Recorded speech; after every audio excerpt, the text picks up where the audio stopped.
Hey guys, how's it going? Today we're going to be doing the PS2 because that's what you guys wanted more. So first up, Alien Hominide. It's a pretty good run and gun game, very similar to Metal Slug. One thing I don't like about this game though is that the power-ups really aren't all too great. They don't work too well on bosses because the only thing that affects bosses is like charge shots, kind of like in Mega Man. Overall it's pretty good. It's very cheap, which is a big plus, but something's missing. I don't know what, but something's missing. It would have made it feel a lot better, but oh well. Beyond Good and Evil. This is a pretty good action-adventure game, though I haven't really gotten far into it. It does seem pretty good. The combat system is kind of similar to Prince of Persia, Sands of Time, which is pretty good. I mean, it was made by the same people, I believe.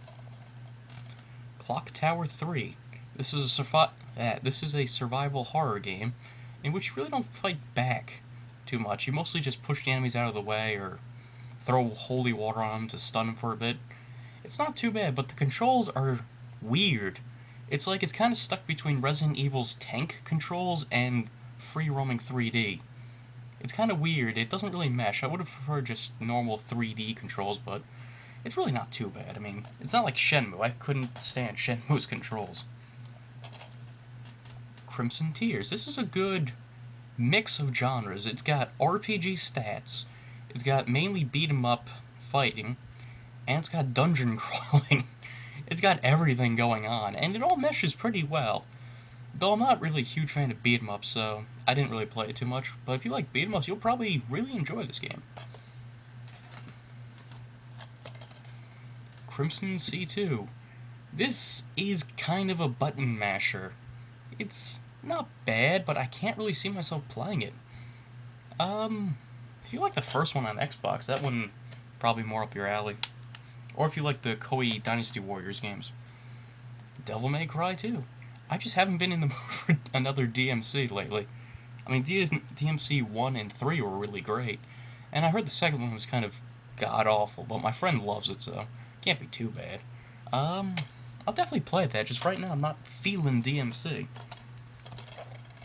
Drakengard. This looks like kind of a Dynasty Warriors ripoff, but I'm not going to lie, I haven't even played it. I bought a lot of games, and I just haven't had time to play them all. Same goes for Drakengard 2. It's probably an improvement. Fatal Frame. This is a weird survival horror game in which you go around shooting ghosts with a camera.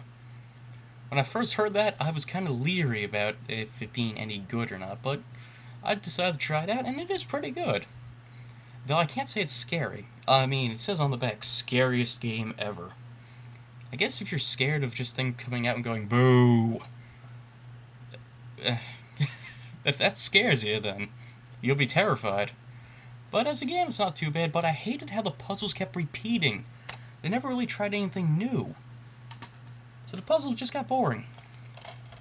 Fatal Frame 2. I haven't had time to play this, but I'm definitely going to, because I did like Fatal Frame 1.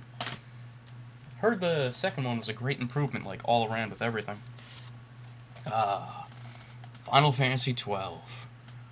God, I didn't give this game a chance, and I have no intention to.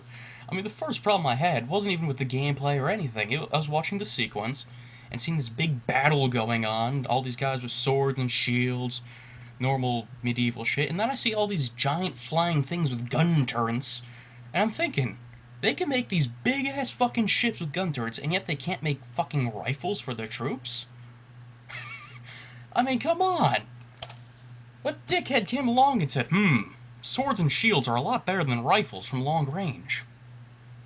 I don't know. I think I just got so bored watching that fucking sequence, I just kinda went out on it. God of War. I must say, I wasn't really sure about this. I mean, I heard a lot of people say it's amazing, but I hear that with a lot of games, and it turns out being crap, but I was really impressed with this game. Awkwardly enough, though, the thing I found most impressive was the blocking. That's weird, but because you're able to bust out like this long 50-hit combo midway in, just block an enemy real quick, counterattack, continue the combo. It was amazing. Oh god, I really recommend this game. It's truly amazing, and it's not overrated at all. God of War 2. While I didn't like this one quite as much as the first, it is still a really good game, even though it kind of does the same stuff over again. You know, just going around beating the living crap out of everything, but shit, it's still fun as hell. So if you like the first, you'll like the second. Grim Grimoire. You know, I always forget I have this game. I really want to try it, but every time I look through my games, this one just like kind of goes right past me. Heavenly Guardian. This was made by the people who made Pokey and Roki on the Super Nintendo. A pretty unheard of game, but it was one of the games I had as a child, so I decided to try this game out. It was alright. I think my main problem was when I was playing it, I really didn't know where the fuck to go. Because you can go like every which way and just end up in dead ends, and that got kind of annoying. And yet it wasn't too bad, but I can't really say it blew me away. You know, I don't know if this is Eco or Ico. I think it's Eco, though. But, this is like a cult classic game, so I had kind of high expectations. I can't say they met those expectations. I mean, maybe, like, it is a good game, but it is a little bit pricey. I think it normally goes for about $40, $50 on eBay. A bit pricey for what you're getting, but it is a solid game. It's got some pretty good graphics. The music soundtrack, even though they don't have too much music, it really fits in. And it really sets a certain tone. I like it. It's pretty good, but for $50, it's a bit iffy. Indigo Prophecy. Now, this game, this is another one I was kind of iffy on. My brother played it before, and he said it really wasn't all too great, but shit, I decided to give it a try.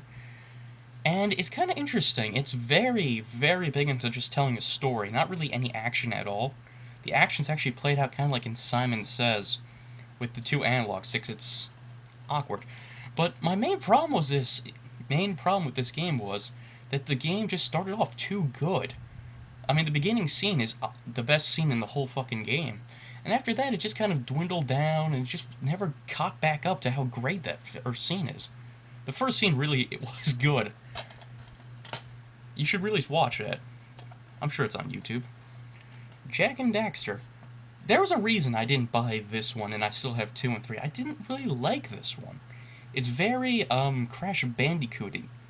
I mean, that's not bad. Crash Bandicoot's pretty good, but there's just something about this that didn't really grab me or anything. It's a solid platformer, don't get me wrong on that, but I just feel 2 and 3 were just so much better. Kill Switch. This is a pretty good game if you just want to go around and shoot shit. It's got very similar mechanics like Gears of War, where you can cover behind stuff and blind shoot. It's actually not too bad, but it's not all too amazing. Gears of War is a lot better. But if you're looking for cheap gaming, this is the way to go. Easily can get that for 99 cents on eBay. Klonoa 2. This is a pretty good 2D platformer, even though it's not all too challenging. It is fun, and that's what matters in a game. I haven't really played it too much. Played the first world. That was about it. Fun game. I'm going to play more of it, though. Legaia 2. This is a sequel to a game that no one's ever heard of on the PlayStation. The original PlayStation RPG was amazing, and it was also harder than fucking balls. This game, I played it about half an hour, and just wasn't quite as hard. The system wasn't quite as good as it was in the first, so though it does look like a solid RPG, it doesn't look quite as good as the first, and that's kind of putting me off from playing it a lot. Manhunt. This is a pretty good game in the fact that you can... Actually, I haven't really played it all too much. I played about 5 minutes, and it was good. It was pretty cool how you can just like kind of sneak up behind people and kill them with a garbage bag. No, it wasn't a garbage bag. It was one of those grocery store bags. That's even better. One thing that I think I read, yes, right here, is how you can have a headpiece in your ear, and they'll talk to you through that instead of through the mic, stereo, whatever the fuck. That's pretty cool, and I wish I had a USB cord or whatever the fuck to put in my ear. That sounds uncomfortable. Mark of Kree. This is another unheard of beat 'em up, and it's actually pretty cool. I've been saying that a lot. It's pretty cool. Anyway, you do this thing with the right analog stick where you actually assign buttons to the enemies around you. so you never really accidentally whack someone you don't want to whack, which is a good thing in a beat 'em up, because whacking the wrong person ain't good. Maximo, Army of Sin. I haven't played this one yet, but I really loved the first, so I'll probably like this. Alright, that was about 1/3 of the games. I'm going to do part 2 now.